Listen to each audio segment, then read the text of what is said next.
বৃহত্তর খুলনা সমিতি ঢাকার বিশেষ সাধারণ সভা অনুষ্ঠিত হয়েছে। সভায় আলোচনার বিষয় ছিল সমিতির পুরনো ভবন ভেঙে একটি আধুনিক ভবন নির্মাণের প্রস্তাব।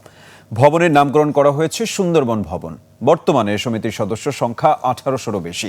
এই সংখ্যা দ্রুত বাড়ছে, যা নতুন ভবন নির্মাণের পক্ষে শক্তিশালী সমর্থন যোগাচ্ছে। বিস্তারিত জারিন নাজনীনের রিপোর্টে। ওয়ালটন এখন দেশের সীমানা পেরিয়ে পৌঁছে গিয়েছে 50টিরও বেশি দেশে। ওয়ালটন, ঘরে ঘরে বিশ্বজুড়ে। খুলনা, বাগেরহাট, সাতক্ষীরা নিয়ে গঠিত বৃহত্তর খুলনা সমিতির লক্ষ্য খুলনা বিভাগের সদস্যদের ঐক্যবদ্ধ করে সাংস্কৃতিক, শিক্ষাগত ও সামাজিক কল্যাণমূলক কার্যক্রম পরিচালনা করা। বর্তমান সদস্য সংখ্যা 1800 এর বেশি হলেও নতুন সদস্য যোগদানের হার দিন দিনই বাড়ছে। তাই উঠেছে নতুন ভবনের দাবি।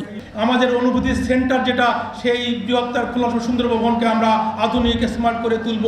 সভার সিদ্ধান্ত অনুযায়ী পুরনো ভবনটি ভেঙে সুন্দরবন ভবন নামে একটি ভবন নির্মাণ করার প্রস্তাবটি সর্বসম্মতিক্রমে অনুমোদন হয়েছে।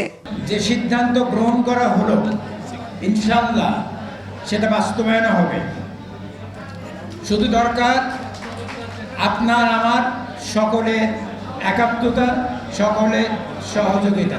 যারা বিল্ডিংয়ের জন্য স্পেসিফিক টাকা দিবে তাদের গায়ে স্বর্ণ অক্ষরে বিল্ডিংয়ের মধ্যে তাদের নাম আজীবন থাকবে। এবং আমি প্লাটিনাম সদস্য হিসেবে আমি 10 লক্ষ টাকা এখানে ঘোষণা করছি। এই সভা বৃহত্তর খুলনা সমিতির সদস্যদের জন্য একটি মাইলফলক, যা তাদের উন্নয়নের স্বপ্নকে বাস্তবে রূপ দেবে বলে আশা করছেন সভায় উপস্থিত সবাই। আমাদের একটা ইচ্ছা, আশা, আমরা এই কমিটির পক্ষ থেকে যেন এটি কাজ শুরু করব এবং যতদূর পারি আমরা শেষ করে যাব। জারিন নাজনীন, 21 টেলিভিশন, ঢাকা।